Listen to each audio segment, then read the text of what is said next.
Okay, this is how we handle the BPO. First thing that's going to happen is we're going to get the call from the BPO agent, whether it's an appraiser or an agent doing the broker price opinion, for access to the property. What we say on that first call is important. We need to set this whole thing up before we meet them there. And what I say when they call is, one of the first things I ask them is, they call me and they say, I am calling to get access to XYZ property.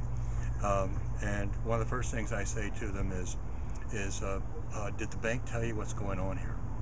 And I know the answer to the question. I get answers like, no, they never tell me anything, or I just assumed it was, and whatever. I say, yeah, no, they don't tell you anything. Let me tell you what's going on here. This is kind of a tough one. Um, Actually, there's an offer on this property. They probably didn't even tell you that. And the bank has given preliminary approval to the offer. What I'm assuming is you're just here to do a backup for that offer. It's actually an offer that's less than the property is worth, and you know what the market is like these days. It's crummy. It sucks, I know, but there's nothing we can do about that. And the the sellers, the owners of the property, um, have had a really tough time. Just a whole bunch of things have happened all at one time in their life, and it's kind of all come together at one time, and they just want to get this thing done and over with. We've had a tough time getting a buyer for them. We finally got one, and we got a good buyer. We got a good, strong buyer that has the cash, can close, and basically all we need to do now is have you come out there and see if you can come anywhere near the offer, and it's pretty much a done deal. So the bank can accept it. They're ready to accept it based on what you say.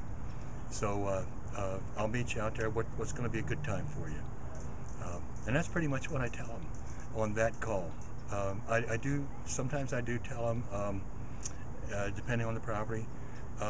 This property, one of the reasons we've had such a tough time getting an offer on this thing is because we both know, buyers. It's a buyer's market.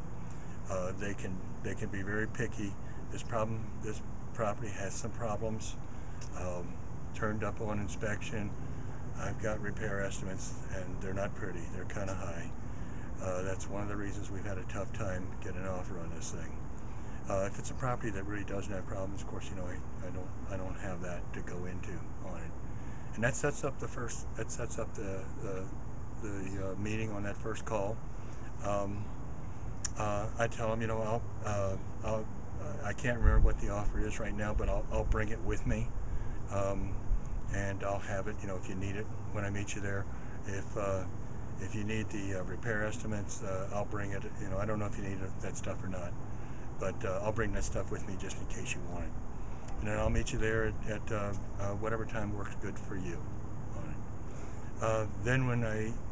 Then the next thing is to actually meet them. I always go there probably at least 20 minutes to a half hour early, because sometimes they're running early too. I always want to be there before they get there. I don't want them to have to wait for me, because a lot of these agents are out there. They don't get paid a whole bunch of money for this. They're in a hurry, and I don't want to hold them up. So I'm there early. Once I get to meet them, I can kind of get a feeling for what's going on, their personality. I can get a real good feeling for what kind of a number they're going to come back with once I get to meet them. And depending on if they're just in a big rush, I don't want anything, which is rare, or if they're in there and they take their time, and those actually kind of tell me, hey, I don't think this is going to be a problem. Comps are hard to get anyway. I think I can do this. I had one recently where I actually didn't meet this agent at the property. She called, and she had already done a drive-by, and I told her the same thing in the beginning, but about there was an offer that if the backup came in close to it, the bank was ready to accept it. This owner could move on, and she had already done a drive-by. She needed access to take interior photos because they need a photo of every room. I said, let me work on getting that for you and getting you access, because he's out of town right now, but I'm going to see if I can get you in. I called her back and I told her, I just remembered I've got photos of every room in that house. If you'd like, I'll save you a trip out there and just email those to you. So she said it'd be great. So I sent her a photo of every room, and she called back the next day to let me know that she came in, and I told her what the offer was. She called back the next day to let me know that she submitted it for $10,000 less than the offer, and it got accepted. She said, so you shouldn't have any problem. And I'd never dealt with that BPO agent before, and so that's what I'm telling you. You can build relationships quickly over the phone if you just do it right.